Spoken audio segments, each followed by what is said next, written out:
ಸ್ನೇಹಿತರೆ, ನಾವು ನಮ್ಮ ತಂಡ ಸಮಿತಿ ಕರ್ನಾಟಕ ಪ್ರದೇಶ ಕಾಂಗ್ರೆಸ್ ಸಮಿತಿಯ ಅಧ್ಯಕ್ಷರು, ರಾಜ್ಯದ ಉಪಮುಖ್ಯಮಂತ್ರಿಗಳಾದಂಥ ಶ್ರೀಯುತ ಡಿ.ಕೆ. ಶಿವಕುಮಾರ್ ಅವರು,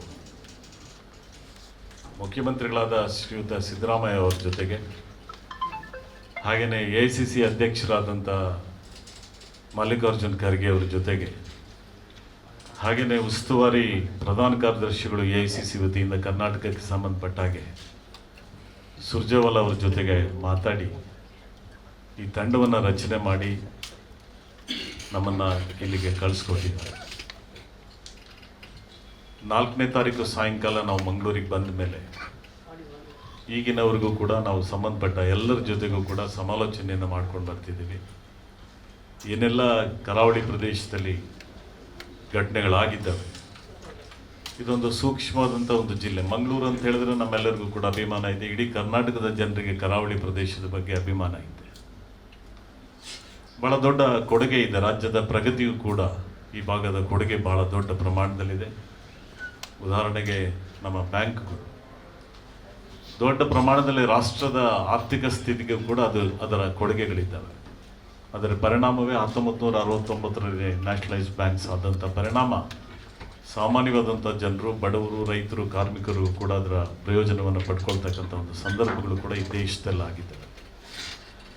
ಹಾಗೆಯೇ ಇವತ್ತು ಎಜುಕೇಷನಲ್ ವಿಷಯದಲ್ಲಿರ್ಬೋದು ಅಥವಾ ಮೆಡಿಕಲ್ ವಿಷಯದಲ್ಲಿರ್ಬೋದು, ಇವೆಲ್ಲ ಬಹಳ ದೊಡ್ಡ ಪ್ರಮಾಣದ ಹಬ್ ಆಗಿದೆ. ಇಡೀ ರಾಜ್ಯದ ಮತ್ತು ರಾಷ್ಟ್ರದ ಜನರ ಗಮನವನ್ನು ಮಂಗಳೂರು ಜಿಲ್ಲೆ ಮತ್ತು ಉಡುಪಿ ಜಿಲ್ಲೆ ಇವತ್ತು ಗಮನ ಸೆಳೆದಿದೆ. ಅದರ ಜೊತೆಗೆ ಧಾರ್ಮಿಕವಾದಂಥ ಮಹತ್ವಗಳು ಕೂಡ ಇದೆ. ಎಲ್ಲ ಧರ್ಮಗಳಿಗೂ ಕೂಡ ಬಹಳ ದೊಡ್ಡ ಮಹತ್ವವನ್ನು ಹೊಂದಿರತಕ್ಕಂಥ ಸ್ಥಳಗಳು ಕೂಡ ಇದ್ದಾವೆ. ಹಾಗಾಗಿ ರಾಜ್ಯದಲ್ಲಿ ಮತ್ತು ರಾಷ್ಟ್ರದಿಂದ ಕೂಡ ಜನರು ಬಹಳ ದೊಡ್ಡ ಪ್ರಮಾಣದಲ್ಲಿ ಮಂಗಳೂರು ಜಿಲ್ಲೆಗೆ ಬಂದು ಹೋಗ್ತಾರೆ.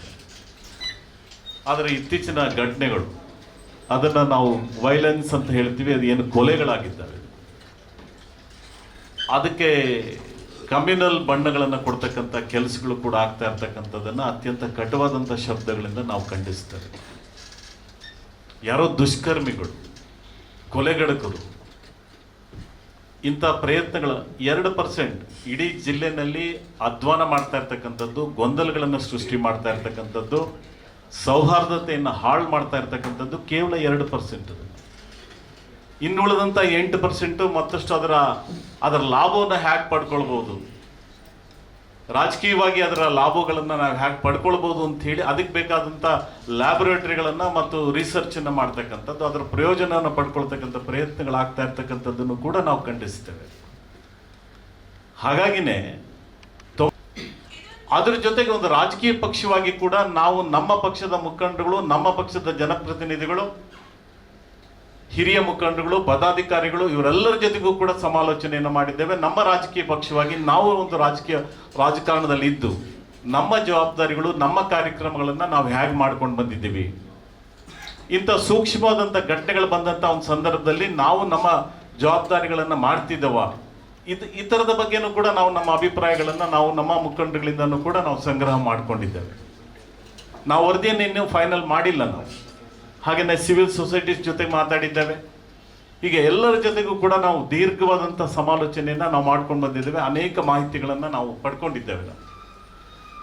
ಆದರೆ ನಾವು ಇನ್ನೂ ಕೂಡ ಬೇರೆ ಜಿಲ್ಲೆಗಳಿಗೂ ಕೂಡ ಹೋಗಬೇಕಾಗಿದೆ. ಉಡುಪಿ ಮತ್ತು ಕಾರವಾರ ಜಿಲ್ಲೆಗಳಿಗೂ ಕೂಡ ಅದನ್ನು ಸದ್ಯಕ್ಕೆ ನಾವು ಮುಂದೂಡ್ತಾ ಇದ್ದೀವಿ. 9, 10, 11 ನಾವು ಅದನ್ನು ಮುಂದೂಡ್ತಾ ಇದ್ದೀವಿ. ಕಾರಣ ಏನು ಅಂತ ಹೇಳಿದ್ರೆ, ನಾವು ಸೋಮವಾರ ಅಥವಾ ಮಂಗಳವಾರ ಮಾನ್ಯ ಮುಖ್ಯಮಂತ್ರಿಗಳನ್ನು, ಮಾನ್ಯ ಉಪಮುಖ್ಯಮಂತ್ರಿಗಳನ್ನು, ಹಾಗೆಯೇ ಕಾನೂನು ಸಚಿವರನ್ನು, ಹಾಗೆಯೇ ಗೃಹ ಸಚಿವರನ್ನು ಕೂಡ ಭೇಟಿ ಮಾಡಿ ಇಲ್ಲಿರ್ತಕ್ಕಂಥ ವಾತಾವರಣದ ಬಗ್ಗೆ ಅವರ ಗಮನಕ್ಕೂ ಕೂಡ ತಂದು ಒಂದು ಮಧ್ಯಂತರ ವರದಿಯನ್ನು ನಾವು ತಯಾರು ಮಾಡಿ, ಇಂಟರಿಮ್ ರಿಪೋರ್ಟ್ ಅಂತ ಏನು ಹೇಳ್ತೀವಿ, ಆ ವರದಿಯನ್ನು ತಯಾರು ಮಾಡಿ ಮತ್ತು ಪಕ್ಷಕ್ಕೆ ಮತ್ತು ಸರ್ಕಾರಕ್ಕೆ ಅದನ್ನು ಸಲ್ಲಿಸಿ, ನಂತರ ನಾವು ನಮ್ಮ ಪ್ರವಾಸದ ಕಾರ್ಯಕ್ರಮಗಳನ್ನು ಹೇಗೆ ಮಾಡಬೇಕು ಮತ್ತು ಯಾವ್ಯಾವ ಪ್ರದೇಶಗಳಿಗೆ ಹೋಗಬೇಕು, ಕ್ಷೇತ್ರವಾರು ಹೋಗಬೇಕಾ ಅಥವಾ ತಾಲೂಕು ವೈಸ್ ಹೋಗಬೇಕಾ, ಮತ್ತು ಬೇರೆ ಜಿಲ್ಲೆಗಳಲ್ಲಿ ಯಾವ ಕಾರ್ಯಕ್ರಮಗಳನ್ನು ಹಾಕ್ಕೊಳ್ಬೇಕು ಅಂತ ಹೇಳಿ ಆ ಒಂದು ಈಗಾಗಲೇ ನಮ್ಮ ಡಾಕ್ಟರ್ ನಾಸಿರ್ ಹುಸೇನ್ ಅವರು ನೇತೃತ್ವದಲ್ಲಿ ನಾವು ಈ ತಂಡವನ್ನು ಬಂದಿದ್ದೇವೆ.